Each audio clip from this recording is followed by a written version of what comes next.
तो guys, good morning, my self Prabhat Gupta. Today I am discuss about nucleus. बात करते हैं आज हम न्यूक्लियस के बारे में। तो न्यूक्लियस क्या होता है? Do you know what is nucleus? It is a cell in which contain nucleus in nuclear. Do you know who is discovered nucleus? Robert Brown in 1831.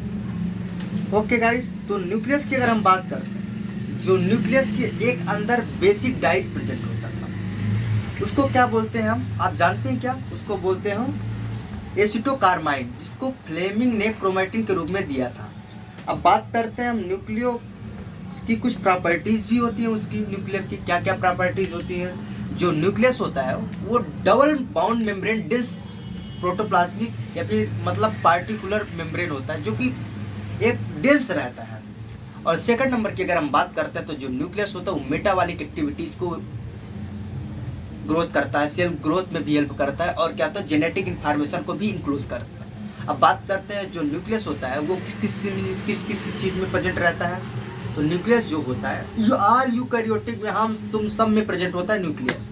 और किस में एब्सेंट होता है? सीप ट्यूब होता है जो मस्कुलर प्लांट में, और किस में होता है मतलब आरबीसी में भी एब्सेंट होता है, इरिथ्रोसाइट्स जिसको बोलते हैं। अब उसके बाद बात करते हैं कि डाइकैरियोटिक होता है, एक मल्टीकैरियोटिक होता है। डाइकैरियोटिक में क्या होता है पैरामीशियम आता है, और उसमें मल्टी में क्या आता है?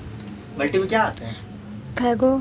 फैगोमाइसिटीज होता है। फैगोमाइसिटीज एक फंगस होता है, बहुत प्रकार की फंगस आते हैं, राइजोपस, एल्गी वगैरह सब आते हैं। अब बात करते हैं न्यूक्लियर एनवलप। एनवलप मतलब होता है कि लिफाफा होता है एक तरफ। इंटरफेस न्यूक्लियर को आगे हम डिवाइड नहीं कर सकते, लेकिन इसके दो पार्ट जरूर होते हैं, एक न्यूक्लियर एनवलप होता है, एक न्यूक्लियोप्लाज्म होता है। न्यूक्लियर एनवलप की बात करते हैं। न्यूक्लियर एनवलप जो होता है कि जो आउटर मेम्ब्रेन और इनर मेम्ब्रेन के बीच एक स्पेस होता है, जिसे हम बोलते हैं पेरी न्यूक्लियर स्पेस बोलते हैं। उसकी जो साइज रहती है 10 से 50 नैनोमीटर रहती है। अब बात करते हैं 10 से 50 नैनोमीटर जब उसकी साइज होती है, तो न्यूक्लियस और साइटोप्लाज्म को हेल्प करता है। किस चीज में हेल्प करता है न्यूक्लियस? बैरियर के रूप में हेल्प करता है। Well done. अब सेकंड नंबर की बात करते हैं जो न्यूक्लियोपोर की।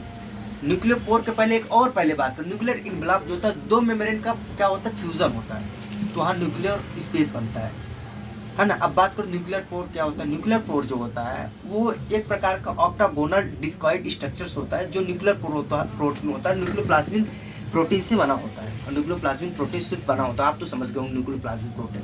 अब बात करते हो जो